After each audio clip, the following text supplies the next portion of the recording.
త్రివిక్రమ్ గారు ఒక cinema తీయబోతున్నారు God of war అని చెప్పేసి. అందులో ఒక సైడ్ అల్లు అర్జున్ గారిని, ఇంకో సైడ్ మన ఎన్టీఆర్ గారిని అని అనుకుంటున్నారు. సో మీ పరంగా ఎవరు సెట్ అవుతారు? Of course NTR. ఎందుకని?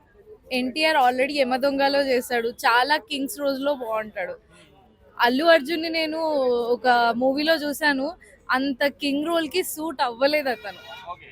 ఆ, ఎంతైనా పెద్ద ఎన్టీఆర్ చాలా బాగుంటారు, జూనియర్ ఎన్టీఆర్ అయితే ఇంకా బాగుంటారు. ఓకే. అంటే ఇప్పుడు పుష్పలో చూసుకుంటే అల్లు అర్జున్ గారు ఆ జాతర సీన్ చేశారు కదా. వాళ్ళు చూసిన దాని తర్వాత అయినా మీకు సెట్ అవుతారని అనిపించింది. ఛాన్స్ లేదు. అల్లు అర్జున్ స్టైల్ గా బాగుంటాడు, ఎన్టీఆర్ పౌరాణిక చిత్రాల్లో బాగుంటాడు. సో అలా ఎన్టీఆర్ ని చూస్తే రాయల్ లుక్ వస్తుంది, ఈయన చూస్తే ఒక స్టైలిష్ లుక్ వస్తుంది. అంటే రుద్రమదేవి అనే ఒక సినిమాలో కూడా చూసాను, అందులో అతను గడ్డము బియర్డ్ తో ఉంటాడు, but not he's look like a king. ఆయన అందులో ఒక రఫ్ వారియర్ లా ఉంటాడు, కింగ్ లా అనిపించాడు. సో ఇప్పటి వరకు ఎవ్వరు టచ్ చేయని ఒక జోన్ ని త్రివిక్రమ్ గారు టచ్ చేయబోతున్నారు, కుమారస్వామి పాత్ర తీసేసుకొని. ఇది ఎలా ఉండబోతున్నారు? హోప్ఫుల్లీ కలేజా అలా ఉండకపోతే బాగుంటుంది అనుకుంటున్నాను. సో కలేజా, నేను మహేష్ బాబు ఫ్యాన్, చాలా ఎక్స్పెక్టేషన్స్ ఉండే, అలా లేకుండా ఇంకొంచెం బాగుండాలని కోరుకుంటున్నాను. సో ఫైనల్ గా ఈ సినిమా గురించి ఏం చెప్తారు? ఎవరు సెట్ అవుతారు? Of course NTR. ఎన్టీఆర్ గారు ఫైనల్ ఫైనల్ ఇంకా మార్చేది లేదు. లేదు. Allu Arjun look like model, okay. Junior NTR గారు రాజులా బాగుంటారు. విక్రమ్ గారు ఒక సినిమా తీయబోతున్నారు గాడ్ ఆఫ్ వార్ అని చెప్పేసి. సో ఇందులో ఇద్దరు హీరోలను అనుకున్నారు, అల్లు అర్జున్ గారిని, ఎన్టీఆర్ గారిని. స్క్రిప్ట్ అటు ఇటు తిరిగింది. సో మీ పరంగా ఎవరు సెట్ అవుతారు ఈ పాత్ర? అల్లు అర్జున్ అయినా ఎన్టీఆర్ అయినా సరే ఇప్పుడు బాగా చరిష్మా ఉన్నటువంటి యాక్టర్లు, హీరోలు. నిజంగా ఇద్దరికీ కూడా ప్యాన్ ఇండియా పరంగా కూడా మంచి పేరుంది, ప్రపంచ స్థాయి గుర్తింపు కూడా తెచ్చుకున్నటువంటి హీరోలు. ఇద్దరిలో ఎవరిని పెట్టినా సరే ఒక అద్భుతమైన సినిమాగా త్రివిక్రమ్ గారు మలచగలరు. ఆయన మాటల మాంత్రికుడు, బ్రహ్మాండమైన కథా కథనంతో ముందుకొచ్చి చక్కటి పర్ఫార్మెన్స్తో అందరినీ అలరించి సెన్సేషనల్ మూవీగా హిట్ నిలబెట్టబోతారు. కాబట్టి అటు అర్జున్ గారైనా ఇటు ఎన్టీఆర్ గారైనా కథకి ఇద్దరు ఉంటే ఇంకా బాగుంటుంది. ఇద్దరిలో ఒక్కరున్నా సరే కానీ అద్భుతంగా ఉంటుంది.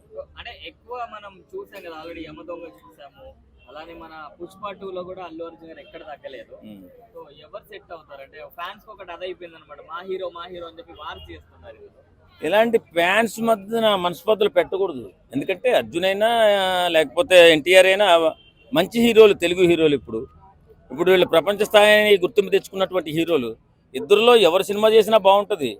ఇప్పుడు ఇద్దరు మంచి యాక్టర్లే, ఒకరు తక్కువ ఒకరు ఎక్కువ అని కూడా చెప్పలేము. అటు డాన్స్లో కానీ ఇటు పర్ఫార్మెన్స్లో కానీ ఎన్టీఆర్ మన అర్జున్ కూడా ఒక్కరిని మించినటువంటి ఒకరు వీళ్ళిద్దరు.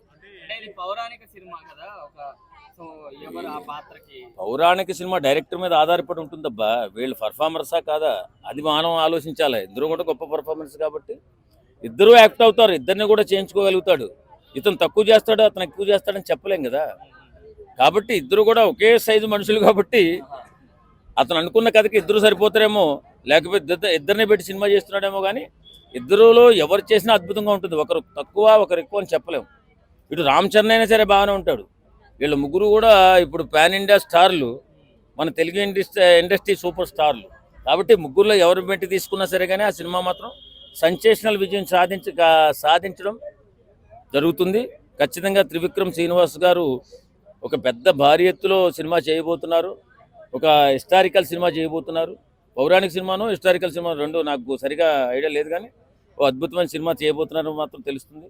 ఖచ్చితంగా మన తెలుగు సినిమా ఇప్పటికే ప్రపంచ స్థాయిని దాటి ఇండియా స్థాయిని దాటి ప్రపంచ స్థాయికి వెళ్ళిపోయింది. ఖచ్చితంగా మన తెలుగు సినిమా ఖ్యాతిని పెంచే సినిమాగా ఉంటుంది త్రివిక్రమ్ శ్రీనివాస్ గారి సినిమా. ఆల్రెడీ కలేజా అనే ఒక సినిమా తీశారు త్రివిక్రమ్ గారు. అందులో కూడా దేవుడి కాన్సెప్టే ఉంటది అనమాట. నేను దేవుడిని అని చెప్పి మహేష్ బాబు గారు అనడం, ఆ సినిమా అంతగా ఆడలేదు. సో చాలా మంది ఒకవేళ అలాంటి సినిమా తీస్తే కనుక కష్టం అయిపోతుంది అని అంటున్నారు. ఇప్పుడు తీస్తున్నటువంటి హిస్టారికల్ సినిమా ఇప్పుడు మైథలాజికల్ కాబట్టి అది మామూలుగా సాంఘిక సినిమానే తీసాడు. అది దేవుణ్ణి ప్రధాన పాత్రలో పెట్టి తీలా, ఏదో అలాగా ఒక మనిషి కొంచెం ఒక మనిషి ఏదనుకుంటే అది అయిపోతుంది. అతనే దేవుడు అనేసి ఆ కాన్సెప్ట్ మీద తీసిన సినిమా అది కొంతమందికి ఎక్కింది, కొంతమందికి ఎక్కలేదు. అయినా సరే సినిమా బాగానే ఉంది అనిపించింది. ఇప్పుడు పౌరాణిక సినిమా చేస్తున్నారని చెప్పి అంటున్నారు. మరి ఇప్పుడు ఆయన ఒక గొప్ప డైరెక్టర్ అండి. ఆయన ఎలాంటి సినిమాని తీసినా సరే చాలా గొప్పగా ప్రజెంటేషన్ చేయగలుగుతారు. కాబట్టి హీరోలు ఈవేళ హీరో స్థాయిని బట్టి సినిమా వెళుతుంది. హీరో గారు ముగ్గురు